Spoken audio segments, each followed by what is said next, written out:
ఈరోజు 20వ కీర్తన ధ్యానించబోతున్నాము. ఆపత్కాలమందు యెహోవా నీకు ఉత్తరం ఇచ్చునుగాక, యాకోబు దేవుని నామము నిన్ను ఉద్ధరించునుగాక. ఇది దావీదు రాసిన కీర్తన. యుద్ధానికి పోకముందు ప్రజలు దావీదు కొరకు చేసిన ప్రార్థన అని చరిత్రకారులు అంటున్నారు. దేవుని సహాయం కొరకు, కాపుదల కొరకు అడిగే ప్రార్థన. విశ్వాసికి అపాయం సంభవించినప్పుడు మొట్టమొదట విశ్వాసి ఎవరిని వెతకాలి? దేవుని వెతకాలి. అపాయము నుండి తప్పించే దేవుడు. అతడు నన్ను ప్రేమించున్నాడు గనుక నేను అతన్ని తప్పిస్తాను. 91వ కీర్తన 14వ వచనంలో ఉంది. అతడు నన్ను ప్రేమిస్తున్నాడు గనుక నేను అతను తప్పిస్తాను. 6 బాధల నుండి నేను తప్పిస్తాను. 7 బాధలు కలిగిన నీకు ఏ కీడు తగలదు. హల్లెలూయా. కనుక అపాయం వచ్చినప్పుడు నువ్వు మొరపెడుతున్నావు. నువ్వు మొరపెట్టినప్పుడు విడుదల పొందుతున్నావు. ఆపత్కాలంలో ఆయన నమ్ముకొనదగిన సహాయకుడు. 50వ కీర్తన 15వ వచనం, ఆపత్కాలమందు నీవు నన్ను గూర్చి మొరపెట్టుము, నేను నిన్ను విడిపించేదను, నీవు నన్ను మహిమపరచను. ఆపత్కాలంలో నువ్వు దేవుని మొరపెట్టాలి. మొరపెట్టుకుంటే నీకు సహాయం దొరకదు. ఇది విశ్వాసులకు ఉన్న టెలిఫోన్ నంబర్ అంటారు. 5015 అంటే కీర్తనలు 50:15వ వచనం. వెంటనే నువ్వు మొరపెడుతున్నావు, దేవుడు నీకు సహాయం చేస్తున్నాడు. 107వ కీర్తన 28వ వచనం నుండి 30 చూడండి. శ్రమకు తాళలేక వారు యెహోవాకు మొరపెట్టిరి. వారంటే ఇశ్రాయేలు ప్రజలు అరణ్యములో శ్రమకు తాళలేక దేవునికి మొరపెట్టినారు. ఆయన వారి ఆపదల్లో నుండి వారిని విడిపించాను. ఆయన తుఫానును ఆపివేయగా దాని తరంగములు అణిగిపోయాను. అవి నిమ్మళమైనవి, వారు సంతోషించి వారు కోరిన రేవునకు ఆయన వారిని నడిపించాను. హల్లెలూయా. కోరిన రేవుకు నడిపిస్తాడు. నీ గురి గమ్యానికి దేవుడు నిన్ను చేరుస్తాడు. నీ ప్రయాణంలో ఉన్న బాధలన్నింటిని గురించి నువ్వు మొరపెట్టినప్పుడు శ్రమకు కొన్నిసార్లు తట్టుకోలేని పరిస్థితులు ఏర్పడుతుంది. అసలు ఈ శ్రమ నాకు ఎందుకు సంభవించింది అని అనుకుంటావు. ఒక దినమున నీకు ఏది సంభవించినో అది నీకు తెలియదు. ప్రతి ఉదయం లేచి దేవుని కృపను పొందుకోవాలి. ఎందుకంటే ఆ రోజు నీకు ఏ కీడు పొంచి ఉందో నీకు తెలియదు, ఏ అపాయము నీ కొరకు ఎదురు చూస్తుందో తెలియదు. కాబట్టి ఉదయం దేవుని సహాయము కోరుకుంటాం. తుఫాను కొన్నిసార్లు జీవితాన్ని కొడుతుంది చూడండి, ప్రమాదాలు వచ్చి పడుతుంది. తుఫాను లాంటి సమస్యలు. కానీ గాలి తుఫాను ఒక్క మాట చేత దేవుడు గద్దించగా అది అణిగి మిక్కిలి నిమ్మళమైపోయింది. చప్పట్లు కొట్టి దేవుని స్తుతిద్దాం. హల్లెలూయా. ఆమె నిమ్మళమైనవని వారు సంతోషించిరి. వారు కోరిన రేవునకు ఆయన వారిని నడిపించాను. ఆపత్కాలంలో దేవుని సహాయం కోరాలి. దేవుడు విడిపిస్తాడు. కొన్నిసార్లు ప్రాణం అపాయం సంభవిస్తుంది, బ్రతుకుతారని ఆశ లేదు. అప్పుడు దేవుని బిడ్డల సహాయం కోరాలి. అందరు కలిసి ప్రార్థిస్తారు. నువ్వు ప్రార్థిస్తున్నావు, దేవుడు ఆ ప్రార్థనను వింటున్నాడు. ప్రాణమును గురించి కొందరు ఆశ విడిచినను వారు మరలా బ్రతుకుతున్నారు. దేవునికి స్తోత్రం. ఎందుకంటే దేవుడు జీవ మరణములకు ఆయన అధికారి అయి ఉన్నాడు. కనుక ఆపత్కాలమందు దేవుడు నాకు ఉత్తరం ఇవ్వాలి. యాకోబు దేవుని నామము నన్ను ఉద్ధరించాలి. ఎవరి యాకోబు? మనకు తెలుసు, యాకోబే ఇశ్రాయేలుగా మారినాడు కదా. మనమందరం యాకోబులమే ఒకప్పుడు, కానీ ఇప్పుడు ఇశ్రాయేల్. ఒకప్పుడు పుట్టుకతోనే పరిశుద్ధులు ఎవరు లేరు, అందరు యాకోబులే, మోసగాళ్ళు, అబద్ధికులు. కానీ యేసు ప్రభు రక్తం ద్వారా కడగబడి మనం ఇశ్రాయేలుగా మారిపోయినాం. దేవునికి స్తోత్రం. ఇశ్రాయేలు దేవుడు అని పేరు. అంటే మన దేవుడు మనల్ని అపాయముల నుండి తప్పించి మనల్ని ఉద్ధరిస్తాడని వాక్యం సెలవిస్తుంది. ఉద్ధరించడం అనేది పరిశుద్ధ గ్రంథంలో మీరు చూస్తారు. నీ భారము యెహోవా మీద మోపు, ఆయనే నిన్ను ఆదుకొనును, నీతిమంతులను ఆయన ఎన్నడూ కూడా విడువడు అనమాట. ఆయన నిన్ను ఆదుకుంటాడు, నిన్ను ఉద్ధరిస్తాడు, నిన్ను కాపాడుతాడు, నీ ప్రార్థనలకు జవాబు ఇస్తాడు. సామెతలు 18:10వ వచనంలో ఉంది, యెహోవా నామము బలమైన దుర్గము. దేవునికి స్తోత్రం. హల్లెలూయా. యెహోవా నామము బలమైన దుర్గము, నీతిమంతుడు అందులోనికి పరిగెత్తి సురక్షిత. నేను ఇప్పుడు నా సాక్ష్యం చెప్పినాను కదా, అది మీకు ఒక ఇల్లు నడిపించడానికి ఎంత కష్టపడతారు మీరు. ఎక్కడి నుండి తేవాలి. నేను ఇంత పెద్ద సంఘం నడిపించాలంటే నాకు వేరే ఆశ్రయం ఏమీ లేదు. అభిషేకమే ఇచ్చి దేవుని సేవలో నిన్ను వాడుకుంటే ఈ అవసరతలు నీకు తీర్చడా? హల్లెలూయా చెప్పండి ఒకసారి.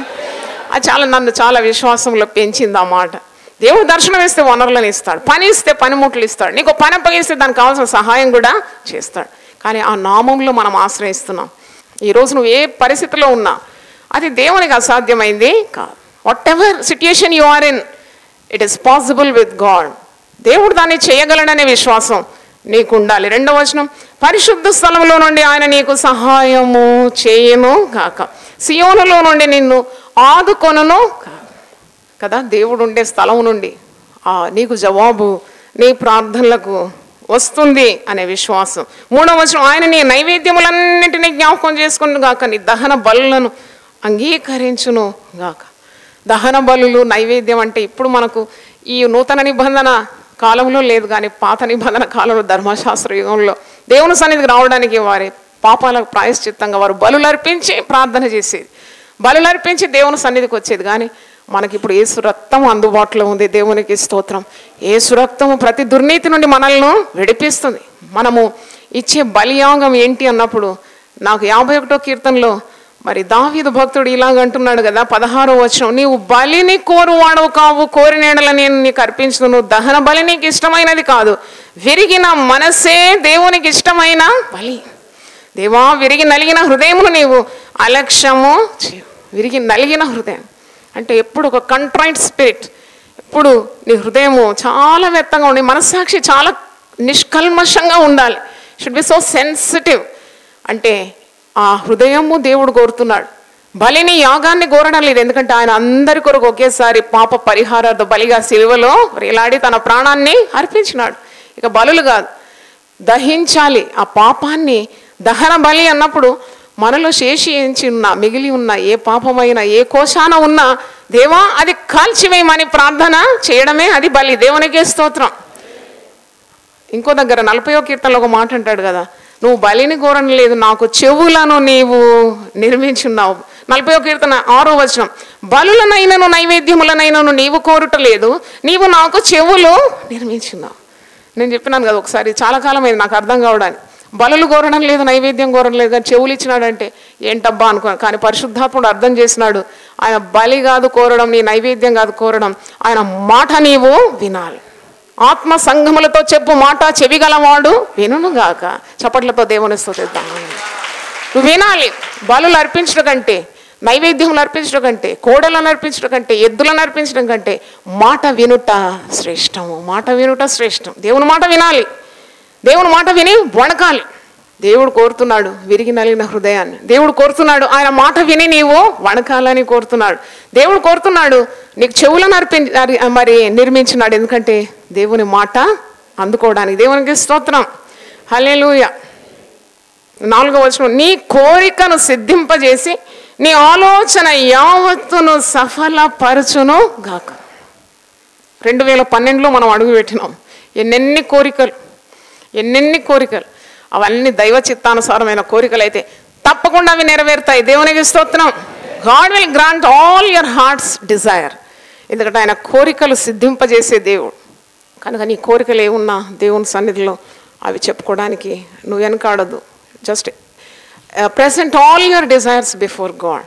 దేవుని సన్నిధిలో నీవు ప్రార్థన చేసినప్పుడు, దేవా ఇది నేను కోరుతున్నాను, నా కుటుంబంలో నుండి ఎవరైనా గొప్ప అభిషక్తులు లేవాలని కోరుతున్నాను, దేవా మంచి ఆరోగ్యం కోరుతున్నాను, లేక ఒక ఉద్యోగం కోరుతున్నాను, లేక ఒక సంతానం కోరుతున్నాను.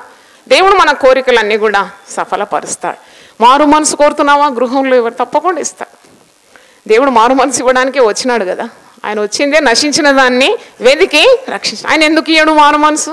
బండతో మాట్లాడు, ఆ బండ నీళ్లను ఇస్తుంది. తప్పకుండా ప్రార్థన చేయాలి. ప్రార్థన చేయడం మన వంతు, ఎదురు చూడడం మన వంతు. కనిపెట్టేవారు ఎప్పుడు సిగ్గుపడరా అన్నాడు. వాగ్దానాల్లో విశ్వాసం ఉంచడం మన వంతు. అంత మటుకు చాలు, ఇంకా టెన్షన్ అవసరం లేదు. ఎందుకంటే దేవుడు మాట తప్పని దేవుడు. దేవునికి స్తోత్రం. ఆయన మాట తప్పడానికి మానవుడు కాడు, అబద్ధం ఆడడానికి నరుడు కాడు. ఆయన మాట సెలవిచ్చినాడు కాబట్టి ఆ మాట మీద ఆశ పెట్టుకున్నాడు. ఎవడు యెహోవా మీద ఆశ పెట్టుకొనునో, ఎవనికి యాకోబు దేవుడు సహాయుడగునో ఆ నరుడు ధన్యుడు. చప్పట్లతో దేవుని స్తుతిద్దాం. నీ కోరికలు ఆయన సిద్ధింపజేస్తాడు. 145వ కీర్తనలో ఒక మాట 16వ వచనం, నీవు నీ గుప్పిలిని విప్పి ప్రతి జీవి కోరికను తృప్తిపరుచున్నావు. హల్లెలూయా. దేవుడు ఎప్పుడు కూడా ఇంతింత ఇవ్వడు, కొసరు తీయరు. మనిషి దగ్గర పోతే కొసరు ఇస్తారు. ఒక గ్లాస్ చక్కెర అడగండి పక్కింటి వాళ్ళు ఏం చేసి ఇట్టిట్ట కుదించి తల కొట్టిస్తారు. కానీ ఎప్పుడు దేవుడు అట్లా ఇయ్యాడు. ఆయన నీ గిన్నె నిండి పొర్లి పారి చేస్తాడు. దేవునికి స్తోత్రం. ఆయన గుప్పిలు విప్పుతాడంట. ఆయన గుప్పిలు ఎంత పెద్దదో ఒకసారి ఆలోచించండి. ఆయన చేతులు ఆకాశాన్ని వ్యాపింపజేసి భూమికి పునాదులు వేసిన చేతులతో ఆయన గుప్పిలు ఒక్కసారి విప్పితే పట్ట జాలనంతగా నీవు దీవింపబడతావు. దేవునికి స్తోత్రం. అందుకే దేవుణ్ణి ఆశ్రయించాలి. ఇక్కడ మా నాన్నగారు ఒక మాట రాసి పెట్టినాడు, మనుషులను నమ్ముకొనుట కంటే, ఆయన ఇచ్చిన మాటని అది పెయింట్ చేసినాం, మనుషులను నమ్ముకొనుట కంటే యెహోవాను ఆశ్రయించటం మేలు, రాజులను నమ్ముకొనుట కంటే యెహోవాను ఆశ్రయించటం మేలు. అంటే ఒక మనిషి ఎంత ఇస్తాడు? అబ్రహాము హాగరుకి ఏమి ఇచ్చాడు? ఒక తిత్తి నిండా నీళ్ళు ఇచ్చాడు. హాగరు దేవుని వైపు చూసినప్పుడు ఆమె కన్నులు దేవుడు తెరిచి నీళ్ళ ఊటనే ఇచ్చినాడు. చప్పట్లతో దేవుని స్తుతిద్దాం. హల్లెలూయా. ఏ మనిషి సహాయం చేస్తాడో ఆయన నువ్వు ఎదురు చూడకూడదు. దావీదు అంటాడు కదా, కొండల తట్టు నాకు కన్నులు ఎచ్చున్నాను. కొండలంటే కొద్దిగా ఉన్నతమైన స్థానం గలవారని అర్థం చేసుకోవాలి. కొండల తట్టు నాకు కన్నులు ఎచ్చున్నాను, నాకు సహాయం ఎక్కడి నుండి వచ్చును? కొండల తట్టు నుండి రాదు, కొండలనే సృష్టించిన దేవుని తట్టు, భూమి ఆకాశము సృజించిన యెహోవా వల్లనే నాకు సహాయము కలుగుతుంది. దేవునికి స్తోత్రం. నీకు ఒక సృష్టికర్త ఉన్నాడని మర్చిపోవద్దు, నిన్ను నిర్మించిన వాడు ఉన్నాడని మర్చిపోవద్దు. నీ శరీరంలో ఏదైనా రుగ్మత ఉన్నా నువ్వు సృష్టికర్తకు వేడుకోవాలి. నీకు ఆర్థిక ఇబ్బంది ఉన్నా దేవుని తట్టు నీ కన్నులు ఎత్తాలి.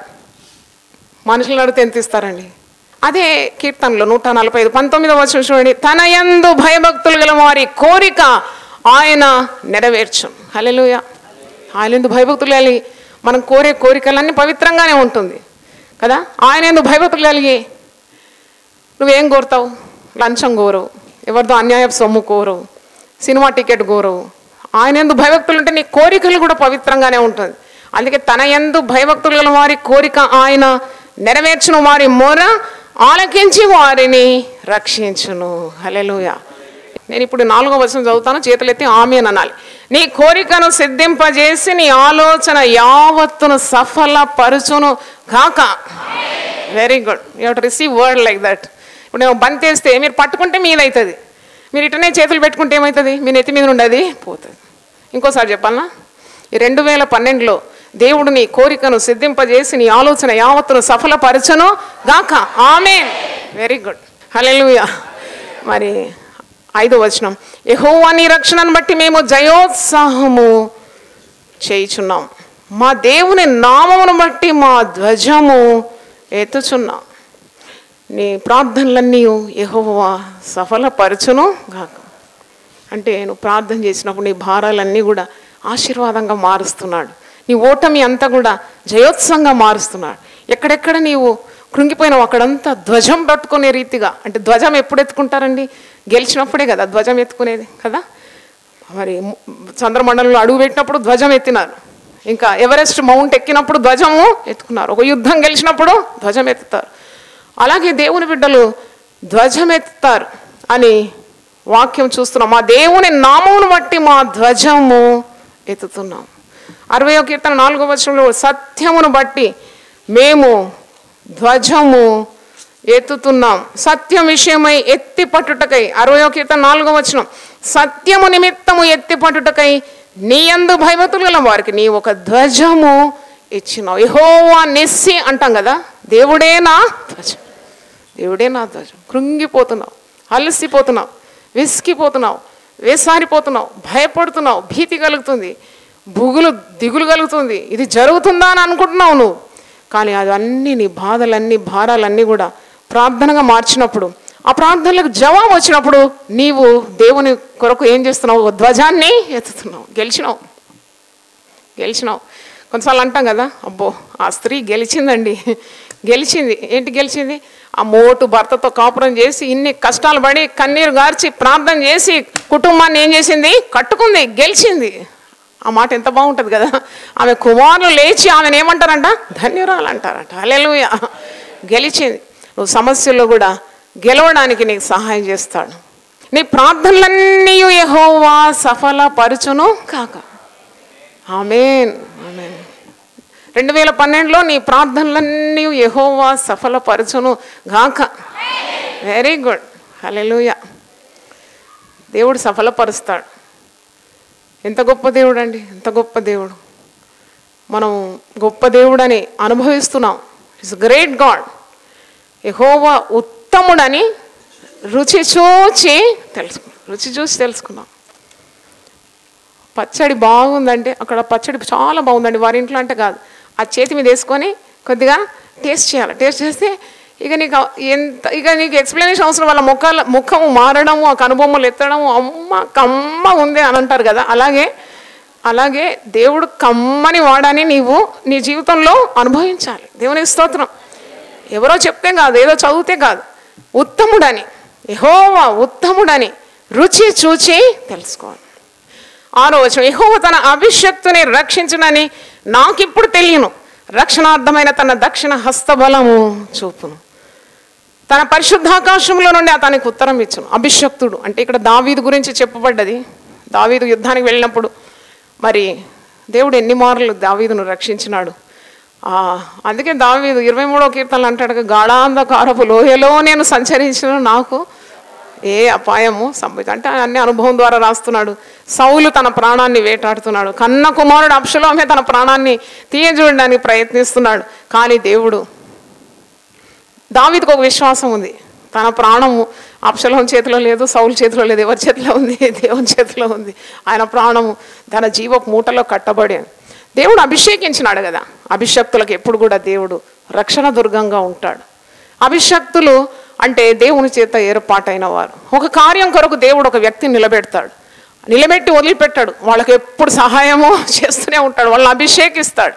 అందుకే అభిషక్తులకు దేవుడు ఎప్పుడు కూడా రక్షణ దుర్గంగా ఉంటాడు.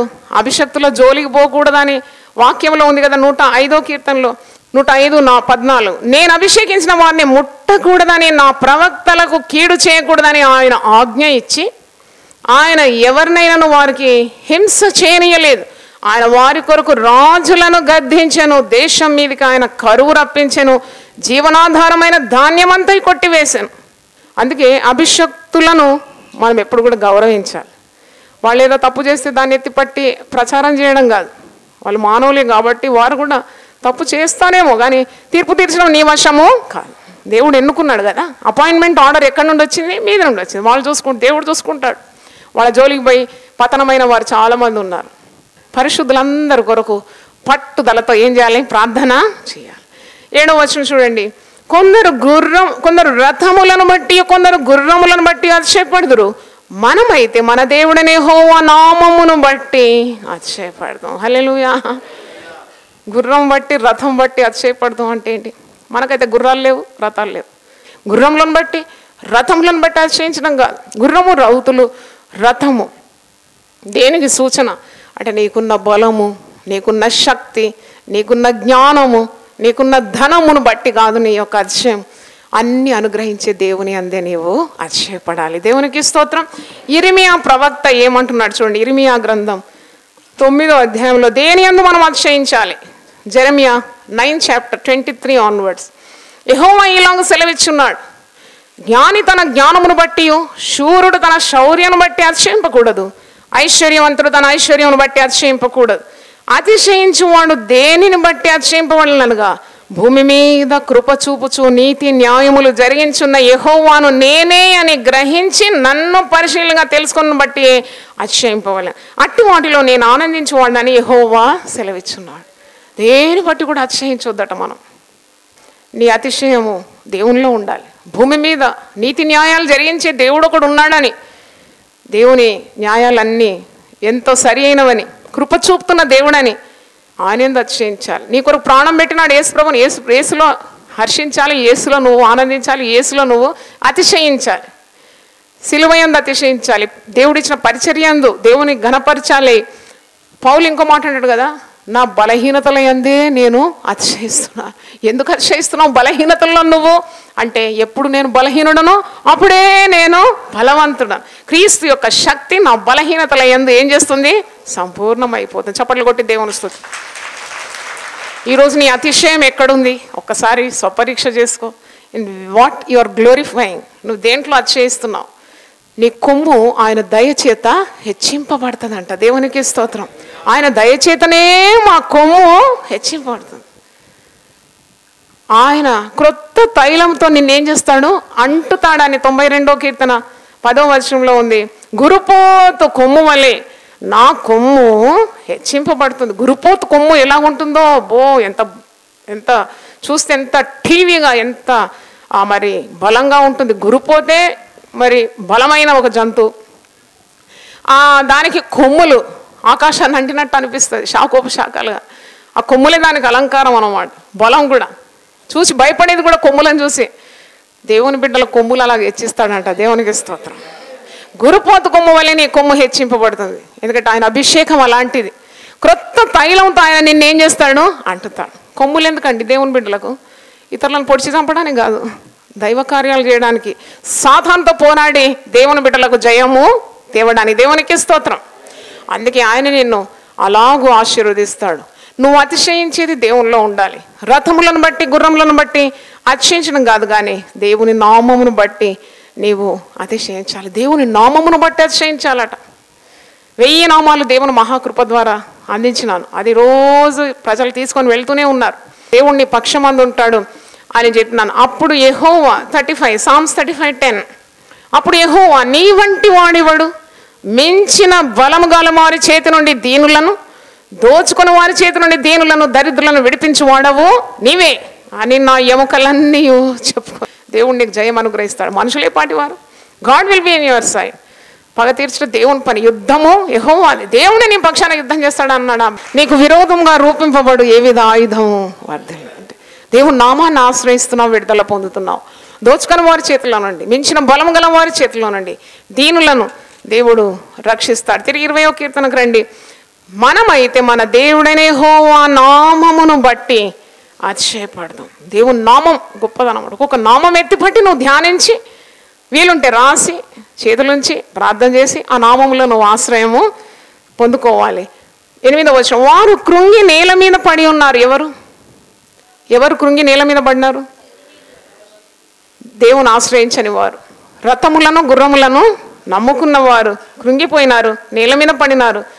మనమైతే మనమెవరము? దేవుడైన యెహోవా నామాన్ని ఆశ్రయించిన వారు. మనము లేచి చక్కగా నిల్చున్నాం. హల్లెలూయా. చక్కగా నిలబడతావు. దేవుడు నీకు సహాయం చేస్తే నిఠారుగా నిలబడతావు. ఆయన నీ చెలికాండ్రందరికంటే నీ తల హెచ్చగునట్లు నిన్ను దీవిస్తాడు.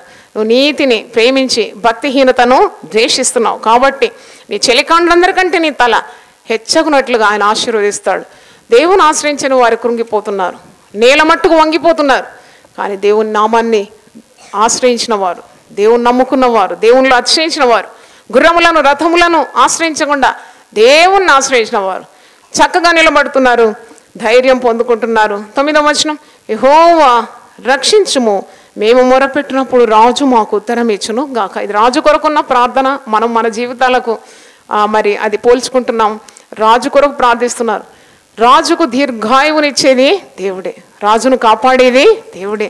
61వ కీర్తనలో ఈ మాట ఉంది, రాజునకు దీర్ఘాయువు కలగజేయదు గాక. 61:6 రాజునకు దీర్ఘాయువు కలగజేయదు గాక, తన సంవత్సరములు తరతరములు గడుచును కాక. రాజు కొరకు ప్రార్థించాలి, నాయకులకు ప్రార్థించాలి, సంఘ కాపర్ల కొరకు ప్రార్థన చేయాలి. ఇది మనం నేర్చుకోవాలి. సంఘాన్ని నడిపించేవారు ఆ భారం అంతా భుజాల మీద పెట్టుకొని ఎంతో ప్రయాసంతో ముందుకు ఈ సైన్యాన్ని తీసుకొని పోతున్నారు. అప్పుడు మీరు ప్రార్థన చేయాలి, దేవా నువ్వు మాకు ఇచ్చిన మరి నాయకులకు ఆరోగ్యము, అభిషేకము, బలము, మరి కావలసిన ఈవులన్నీ కూడా మీరు అనుగ్రహించాలి. అంటే రాజు కొరకున్న ప్రార్థన ఇది. రాజుకు దీర్ఘాయుసు దయచేయి. ఏ యుద్ధంలోకి వెళ్ళి రాజు చనిపోతే అంతే దేశం దిక్కులేనిది అయిపోతుంది కదా. కాపరి లేని గొర్రెల వలె ప్రజలు ఉన్నప్పుడు యేసుప్రభుకి ఏం కలిగిందట? కనికరం. అయ్యో వీరు కాపరి లేని గొర్రెల వలె ఉన్నారు. కాపరి ఉన్నప్పుడు కాపరి స్వరాన్ని గొర్రెలు వింటాయి, గొర్రెలన్నీ చక్కని మార్గంలో నడుచుకుంటాయి. పచ్చిక గల బయల్లో కాపరి నడిపిస్తాడు, జలముల యుద్ధకు నడిపిస్తాడు. కాపరి పోతే ఎట్లా? అందుకే కాపరి కొరకున్న ప్రార్థన, రాజు కొరకున్న ప్రార్థన. మనము సుఖంగాను నెమ్మదిగా ఉండునట్లు అధికారులందరి కొరకు ఏం చేయాలి? ప్రార్థన చేయాలి. రాజుల కొరకు ఉన్న ప్రార్థన. మరి ఈ కీర్తన ద్వారా దేవుడు మనతో మాట్లాడుతున్నాడు. ఇది దావీదు రాసిన కీర్తన. యుద్ధములో విజయం కొరకున్న అభ్యర్థన. మరి దేవుడు విజయం అనుగ్రహిస్తాడని, దేవుడు ప్రాణాన్ని కాపాడుతాడని, దేవుణ్ణి ఆశ్రయించాలి, దేవునిలో అతిశయించాలని, దేవుని నామమే గొప్పదని, దేవుడు మన కోరికలన్నీ సిద్ధింపజేసి మన ఆలోచన యావత్తును సఫలపరుస్తాడని, మన ప్రార్థనలన్నిటికీ జయమిస్తాడని మరి మనలో విశ్వాసం పెంచే ఈ కీర్తన. చేతులెత్తి ఒకసారి హల్లెలూయా గట్టిగా చెప్దామా? హల్లెలూయా. తలలు వంచండి, ప్రార్థన చేసుకుందాం. ప్రభువా నీ పరిశుద్ధ నామమునకు స్తోత్రం. ఇంతవరకు మాతో మాట్లాడినావు నాయన, నీకు స్తోత్రం. నీవు సియోనులో నుండి మమ్మల్ని ఆదుకుంటావని నమ్మదగిన దేవుడు, గొప్ప దేవుడు నాయన. నాయన ప్రతి అవసరత తీర్చే దేవుడవు తండ్రి. నీ గొప్పిలు విప్పి ప్రతి జీవి కోరికను నెరవేర్చే గొప్ప దేవుడవు తండ్రి. ప్రభువా నీకు స్తోత్రం. ఇట్టి గొప్ప జీవం గల దేవుని మేము కలిగి ఉన్నామనే అతిశయం మాకు దయచేయండి. గొప్ప దేవువా నాయనా, నీ నామం ఎరుగని వారికి కూడా నీ వెలుగును చాటించడానికి మమ్మల్ని ఒక్కొక్కరిని కూడా వాడుకోమని మేము ప్రార్థిస్తున్నాము తండ్రి. నాయనా మా సంఘాన్ని దీవించండి. టీవీ ద్వారా దేవుని వాక్యాన్ని వింటున్న ప్రతి ఒక్కరిని కూడా మీరు జీవింపజేయండి, స్పందింపజేయండి. నీ శక్తితో వారిని నింపుమని, వారి కుటుంబాలకు కూడా నీ దీవెన దయచేయమని, సకల ఆశీర్వాదాలు మాకు దయచేయండి. చేతులు చాపి ఈ సంఘాన్ని బలపరుస్తున్న బిడ్డలను కూడా జ్ఞాపకం చేసుకోమని, సకల ఆశీర్వాదాలు ప్రతి ఒక్కరికి దయచేయమని యేసు పరిశుద్ధ నామములో అడిగి వేడుకుంటున్నాను తండ్రి. ఆమేన్. దేవుడు మనల్ని సమృద్ధిగా దీవించును గాక.